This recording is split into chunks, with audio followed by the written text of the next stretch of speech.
Welcome to Kimika's Canadian brand guide on how to wax your legs using wax strips. Here's how to achieve smooth salon quality results from the comfort of your home. First, cleanse your legs with Kimika's pre-waxing cleanser to ensure it's free of oils and impurities. Next, rub the strips between your hands to make them more flexible. Separate the two double strips following the pre-cut line.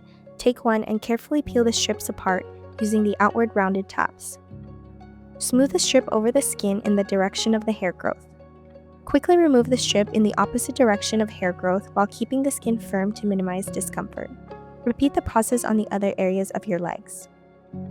To remove any lingering wax residue, apply Kimika's cleaning and conditioning wipes, followed by our soothing post-waxing vitamin E lotion to calm and nourish your skin. Enjoy the professional results right at home.